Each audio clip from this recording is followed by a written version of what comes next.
Olá pessoal, hoje eu vou conversar com o Alan Marques, um dos principais nomes do fotojornalismo brasileiro, trabalhou muitos anos em grandes veículos de comunicação, hoje é professor universitário e autor dos principais livros utilizados nas escolas de comunicação do Brasil inteiro. Praticamente toda a faculdade de comunicação adota pelo menos um livro do nosso amigo Alan.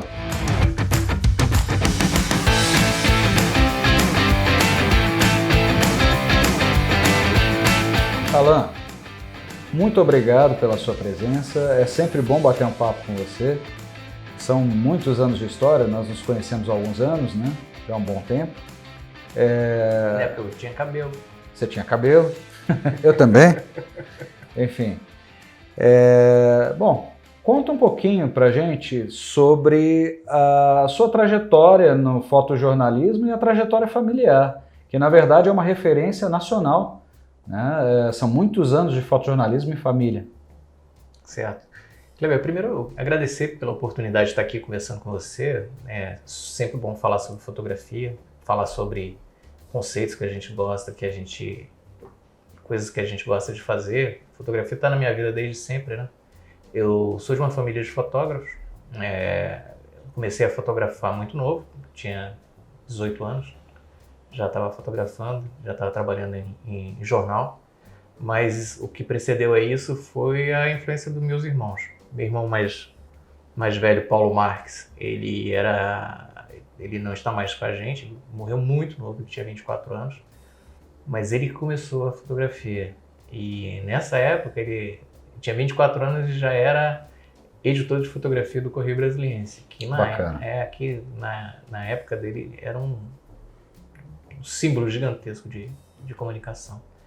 E ele deixou essa marca pra gente, esse caminho pra gente seguir. Sérgio e Lula são meus outros dois irmãos mais velhos. Sérgio é mais velho do que eu e que o Lula. E ele começou também a fotografar no Correio. O Lula, ele começou como um office boy, aí depois foi para o laboratório, depois começou a trabalhar para o jornal como repórter fotográfico. E Sérgio começou na área de cinema, na TV Brasília, revelando os filmes. Sabe aquelas que na época do cinema você tinha, da televisão você tinha que gravar em película? Acho que Sim. Você não lembra disso não, né? Não lembro, mas sei o processo. Eu lembro disso daí porque desde pequenininho eu já estava dentro desses laboratórios. Eles usavam, imagina aqueles cabides de roupa gigantescos, de madeira, eles usavam aquilo ali para enrolar o filme. Então eu vi esse processo, meu irmão fazendo esse processo no laboratório. Muito bacana. Tem uma memória boa sobre isso. E devia ter uns 4 ou 5 anos. Porque eu sou bem mais novo que meus irmãos, né? O meu irmão, que é mais velho do que eu, o Paulinho, hoje teria 70 anos, certo? O Lula, que é o irmão que era o caçula antes de eu nascer, ele tem 58. Então, essa turma foi desbravando a fotografia e eu só cheguei depois que o caminho ali já estava mais ou menos pavimentado, eles já estavam estruturados, eles chegaram para mim e vieram me apresentar o caminho, o que era esse caminho dentro do jornal. Para você ter uma ideia, na época que eu comecei a trabalhar em laboratório, que eu comecei em laboratório, né, que é o praxe, nesse período era começar como laboratorista. Eu não mexia nem com comunicação, eu estava fazendo minha primeira graduação e essa graduação foi em administração. Eu comecei a trabalhar no laboratório porque, na época, o laboratorista ganhava muito mais, mesmo sendo estagiário, muito mais do que uma pessoa que trabalhasse com a administração. Tanto é que eu tinha 19, 20 anos, eu passei por um concurso público aqui para o GDF, mas nunca tomei posse. Por quê? Porque eu já estava lá e eu achei que aquilo dali era o caminho que eu ia seguir. Então, é uma história que está na minha vida desde sempre. Contato com fotografia de memória, eu tenho a partir dos 10 anos. Mas contato com a vida de comunicação, eu tenho antes disso. Porque meu pai também trabalhou na TV Brasília, trabalhou no Correio Brasiliense, mas não na área de fotografia, de radialismo, né? Bacana, aí, muito lá pra cá, bom, me envolvendo mais e mais. Você esteve em grandes veículos de comunicação também, né? Sim. Passou muitos anos na Folha. Foram 20 anos na Folha, foram 4 anos no Globo e patrono no Jornal de Brasília. Diretor de Cultura do sindicato. Fui diretor de Cultura do Sindicato dos Jornalistas de Brasília, envolvido Bacana. com essa política de política sindical, né? De defesa da profissão, de estabelecimento de regras que fossem mais claras. É uma coisa que aconteceu na vida, né? Nada planejado, nada planejado. Bacana. E acabou que depois disso tudo, que eu tive contato com esse universo de forma mais intensa, uma coisa é você saber que aquilo existe, né? Saber da rotina dos seus familiares. Outra coisa é trazer aquilo dali pro seu dia a dia. E aí, meu cara, me envolvi, aí fui fazer o curso de comunicação, aí depois fiz um mestrado também em comunicação, aí segui nessa área. Legal. Você se tornou professor, né? Eu sou professor universitário agora. Pois é. Trabalhou com a gente. Sim. Foi muito bacana. Trabalhei Tem feedbacks assim maravilhosos dos alunos. Era muito legal. Tive a oportunidade de assistir uma aula sua. Obrigado. Acho que mais de uma, né? Muito bacana. É legal assim a imagem através da história, ou a história através da imagem. Onde começa uma, onde termina a outra, né? É difícil de desmontar. Até porque todo o nosso cognitivo com a realidade, ele passa pelo visual, né? Então, e a fotografia permite que a gente pense isso aí de uma forma efetiva, porque quando a gente está fotografando, a gente está salvando uma memória visual que ia ser extinta. Né? Existe uma frase, eu não me lembro o autor agora, não existiria lembrança sem uma imagem. Legal, exatamente. Você já ouviu? Não conheço não, mas ela é muito pertinente. Acho muito bacana. Muito pertinente. Sim. E você vê que a fotografia é um mecanismo maravilhoso, uma ferramenta de captura desse real e de expressão artística também, né? Que a gente faz. Sim. Transforma um fragmento do tempo em uma expressão nossa. Bom, eu conheço o trabalho documental seu, o trabalho que seria uma pauta regular, e conheço o seu trabalho pessoal, autoral, como por exemplo das viagens que você fez ao Haiti. E é interessante que tem esse olhar artístico, tem uma estetização muito interessante do que seria um documental normal. É a sua visão sobre aquilo que está acontecendo que você consegue construir uma narrativa, né? O que você pode falar disso, a arte no fotojornalismo? Mas olha só, quando eu falo assim, a fotografia tem essa parte de arte, de expressão, eu não me considero artista, tá? Eu ainda consigo pensar, assim, me considero mesmo como jornalista. Então, o que acontece é que nessa parte que eu estava procurando elementos para a construção de outro tipo de narrativa, ela, na verdade, ela era uma narrativa ainda jornalística. Então, esses documentos também não eram documentos aleatórios, eram documentos jornalísticos. Todos os meus projetos acabaram sendo assim. A origem deles sempre foi jornalística. Porque eu não me considero artista e eu não sou artista. Eu não vivo como artista, eu vivo como jornalista. Mesmo agora que eu dou aula em uma universidade, eu dou aula sobre jornalismo e publicidade, mas comunicação. Então, ainda me vejo assim. O que aconteceu é um pedaço de indignação, porque quando você vai para uma cobertura igual eu fui do Haiti, que eu fui a cobertura era exatamente sobre o terremoto que matou 300 mil pessoas, né? Vai numa cobertura dessa, muito do que você fotografa, muito do que você percebe, ele vai ser arquivo. Vai ser arquivo do jornal. E você bota tanto empenho na captura daquelas imagens, que você vê aquilo dali ser relegado ao arquivo, você fica um pouco indignado. Foi por isso que eu pensei, cara, por que eu não faço uma narrativa dessas fotos, uma narrativa que ainda continue sendo jornalística, uma construção que seja de documentos, sem pretensão artística, porque eu não sou artista, mas coloca isso num livro para que ele perdure. Aí o que aconteceu? A ideia foi crescendo, ela tomou corpo e a ONU abraçou o projeto. Que bacana. Eu não sei se eu posso falar aqui, mas tem uma HQ, né, sobre o tem uma HQ. Projeto que é muito bacana, ficou muito legal, tem um traço assim, tipo do Crumb, uma coisa assim, muito bacana. O responsável pela organização, Paulo de Castro. Bacana. Ele é muito legal. E ela está em desenvolvimento. Esse daí vai ser financiamento coletivo. Olha, muito legal. A gente vai desenvolvendo projetos, né? Bom, Eu me recordo da história do Haiti, que você contou numa aula, inclusive, que você encontrou um garoto e ele acabou ficando seu amigo, né? Conta um pouco da história e do retorno, como foi. Esse menino chamava Jojo, ele era um pouquinho mais de 10 anos e ele tinha acabado de perder a família dele no terremoto. Encontrei com ele na porta do QG do Exército lá, né? Que eu estava acampado lá. E eu troquei ideia com ele porque tinha uma feirinha, fui comprar algumas coisas para mim, porque na minha ida para lá, as roupas iam ficando sujas, não tinha de lavar, então eu ia comprando roupa mesmo, né? Melhor comprar mais roupa do que ficar com a roupa suja, pelo menos é o que eu imagino. E eu fiquei batendo papo com ele, descobri a história dele e que ele estava órfão naquela confusão toda. E ele me contou como é que tinha sido a história dele, que ele estava jogando bola, de repente o terremoto veio, o terremoto sacudiu ele, né, ele desmaiou. Quando ele acordou, tudo era monocromático, tudo cinza, sabe? As casas tinham desaparecido. Então ele foi atrás da casa da família e só encontrou os escombros. E a mãe dele estava lá. Nossa. E o pai e o irmão dele tinham sumido. Então ele foi atrás do pai do irmão e nunca achou, certo? E acabou seguindo por Porto Príncipe, né, que é a capital do Haiti. E nesse caminho ele encontrou um caminhão do Exército e imaginou que aquilo ali fosse seguro. E acabou sendo seguro para ele. Ele ficou lá um bom período. E isso foi em 2010. Aí quando foi em 2014, eu voltei lá e encontrei com o Jojo de novo. Bacana. Mais ou menos, porque esse menino não conseguiu encontrar ninguém. Nossa. E aí o que aconteceu? Eu contei a história dele de novo. Primeiro contei dele criança, né? E agora como adolescente. Ele tinha acabado... Ele virou um menino de rua, sabe? Batedor de carteira. Caramba. Dá até nó na garganta.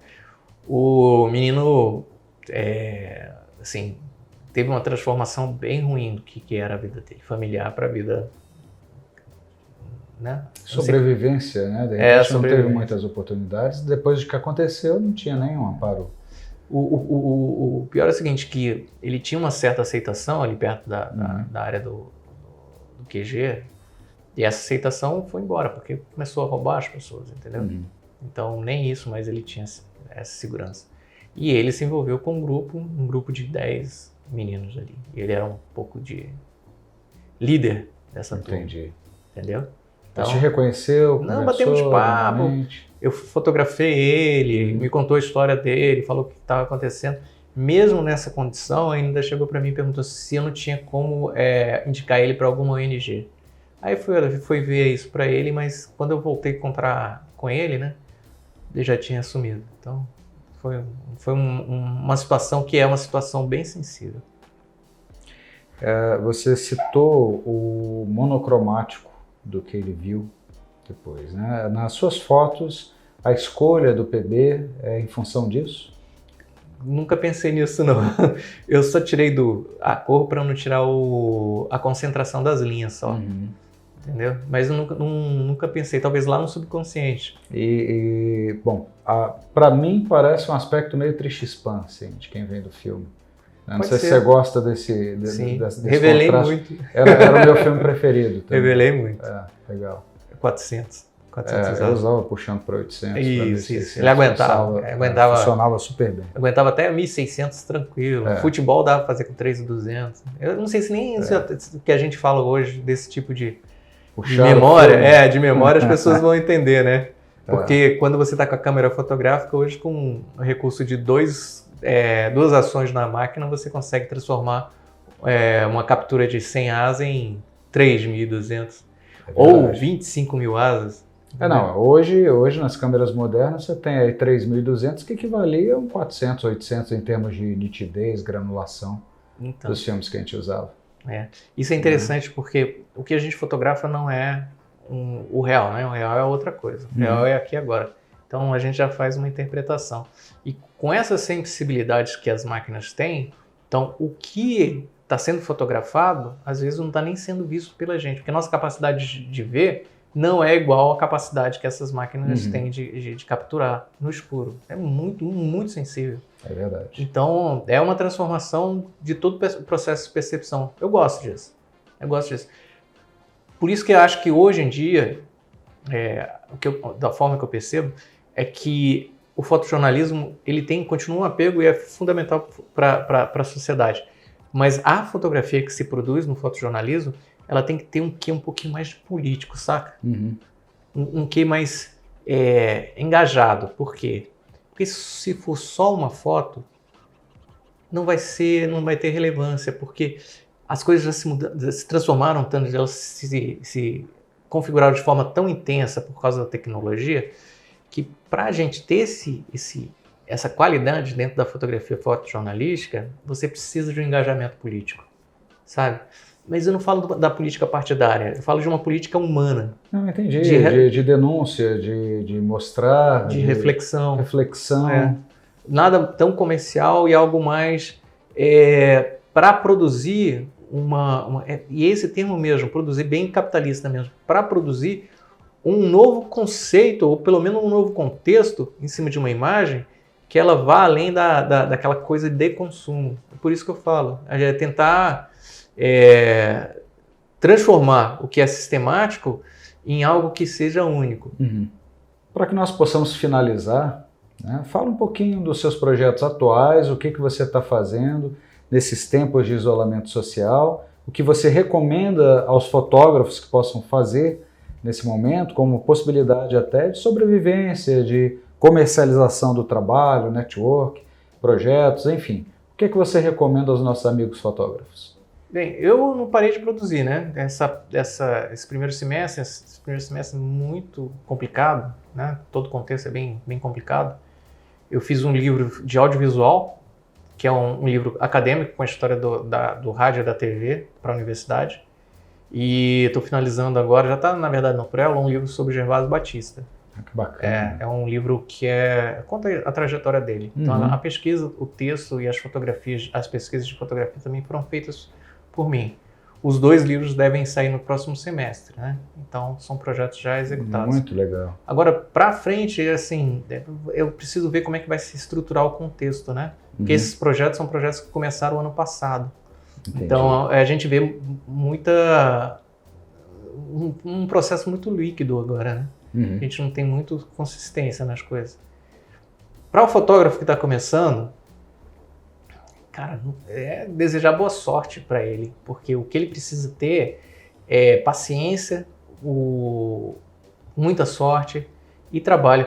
O que a gente vê no mercado é um mercado com muita gente fotografando, certo? Muita gente fotografando mesmo. Mas isso não quer dizer que seja fotografia, tá? O que as pessoas estão produzindo? Estão produzindo imagens. Então, o cara tem que ter isso na cabeça, que ele vai ter um mercado que é um mercado com muita gente, vai aumentar mais o número de pessoas, os dispositivos estão ficando cada vez mais baratos, então as pessoas estão usando celular na captura, a concorrência acaba sendo uma concorrência que não é leal, certo? Porque o cara investe 100 mil reais, ele não vai querer trabalhar por 200 reais. Sim. E o cara que está com um telefonezinho, ele consegue fotografar, vai desenvolver um trabalho, vai meter um software lá e vai desenvolver o trabalho, vai cobrar 200 reais. Então, é um desequilíbrio nessa fase. E o que ele tem que pensar é no conteúdo da imagem. Tá? E isso não é, assim, nenhuma novidade, porque o Sebastião Salgado está defendendo isso. O que você está produzindo hoje não é fotografia, né? Eu vi. O Orlando Brito também, ele fala sobre isso. Ele diz que o que se produz hoje é digigrafia, são dígitos. Então, a reflexão não no processo de captura, mas a reflexão é no que você está colocando dentro dessa fotografia. Vale a pena fotografar? Se valer para você fotografar, faça com afinco. Você vai precisar de muita sorte, porque a sorte é você ter a habilidade, estar no lugar certo, conhecer as pessoas certas, e na hora que a coisa acontecer, você saber executar. Isso que é sorte. Quer dizer, na verdade, sorte é sorte não existe. Só muito sorte. Legal, é isso. Muito legal. Alan, muito obrigado. Cara, e quando você for lançar o livro do Gervásio, vai ser um prazer entrevistar novamente, fazer o lançamento aqui. Gostava muito do Gervásio, tinha um carinho muito grande por ele. Acho que todos nós, né? Sim, é maravilhoso. E o trabalho dele é espetacular. Espetacular. Não, e as histórias, os causos dele, era uma coisa inebriante, sentar, bater um papo e tal, muito legal. Bom, é isso, muito obrigado.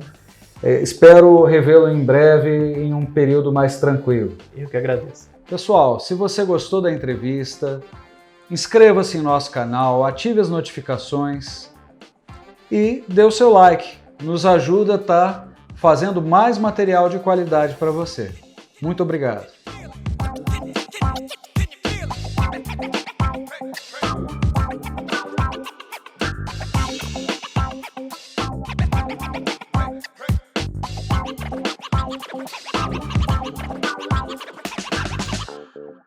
Wow.